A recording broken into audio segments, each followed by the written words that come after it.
देख रहे हैं हिमाचल न्यूज़ 24/7। सुप्रीम कोर्ट के वरिष्ठ अधिवक्ता अभिषेक मनु सिंघवी ने हिमाचल प्रदेश उच्च न्यायालय में राज्यसभा चुनाव की प्रक्रिया को चुनौती दी है। अभिषेक मनु सिंघवी ने व्यक्तिगत तौर पर हिमाचल प्रदेश उच्च न्यायालय पहुंचकर याचिका दायर की। इस याचिका में कहा गया है कि ड्रॉ ऑफ लॉट्स के जिस नियम के तहत हुए चुनाव हारे हैं वे गलत है। उन्होंने उच्च न्यायालय से इस चुनाव को रद्द करने की मांग उठाई। अभिषेक मनु सिंघवी ने कहा कि पर्ची में जिसका नाम निकले वे चुनाव हार जाए, ऐसा कोई नियम नहीं है। ये सिर्फ परंपरा के तौर पर प्रचलन में आ गया। उन्होंने चुनाव में ड्रॉ ऑफ लॉट्स की इस प्रक्रिया को चुनौती देते हुए चुनाव रद्द करने की मांग उठाई है।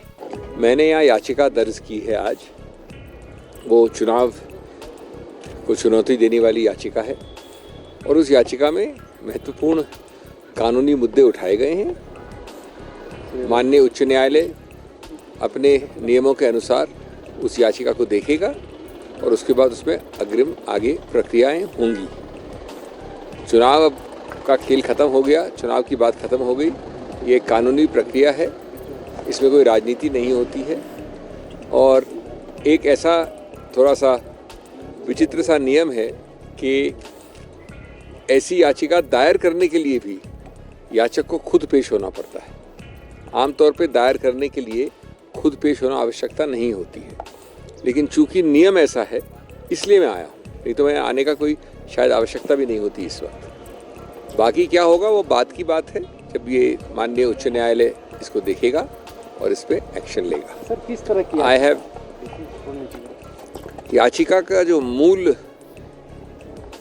स्रोत है, जो मूल उसमें ग्राउंड लिया गया है, वो संक्षेप में सिर्फ इतना है कि ये धारणा, ये प्रचलन या ये इंटरप्रिटेशन किसी नियम का जिसके अंतर्गत जिसका नाम अगर टाई में, अगर बराबरी में जिसका नाम निकले वो हार जाए, ये धारणा, ये प्रचलन, ये इंटरप्रिटेशन कानूनी रूप से गलत है। ये आम तौर पे संस्कृति में, सोच में, कॉमन सेंस में जिसका नाम निकलता है जब दो ही लोग होते हैं और दोनों में बराबरी होती है तो जिसका नाम निकलता है उसको जीतना चाहिए। ये जो नियम का इंटरप्रिटेशन दिया गया है किसी के भी द्वारा वो गलत है और इसलिए अगर ये इंटरप्रिटेशन गलत है तो जो परिणाम घोषित हुआ वो भी गलत होगा। ये भी मानना है कि जो एक्ट है, जो कानून है, उसमें ऐसा कोई नियम नहीं है। जो रूल है उसके नीचे उसमें भी ऐसा कोई नियम नहीं है, लेकिन नियम का एक धारणा या एक इंटरप्रिटेशन दिया गया है, उसको चुनौती दी गई है। I have not come here for a press conference, I have not come here for dealing with the press. I happen to be here for a legal process. All the elections are over, politics is over. This is a challenge to the election purely on legal grounds.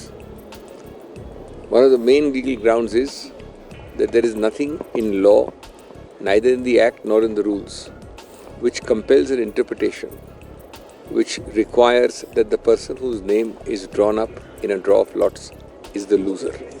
आपको बता दें कि हिमाचल प्रदेश में हुए राज्यसभा चुनाव के लिए कुल 68 में से कांग्रेस के अभिषेक मनु सिंघवी को 34 और भाजपा के हर्ष महाजन को भी 34 वोट पड़े थे। दोनों पक्षों में 34 वोट पड़ने के बाद नियमों के मुताबिक ड्रॉ ऑफ लॉट्स अपनाया गया। पर्ची में जिसका नाम निकला वे चुनाव हार गया। पर्ची में अभिषेक मनु सिंघवी का नाम निकला था और ऐसे में चुनाव में हर्ष महाजन की जीत हो गई थी। हिमाचल न्यूज़ 24/7 के लिए शिमला से लक्ष्मी ठाकुर की रिपोर्ट।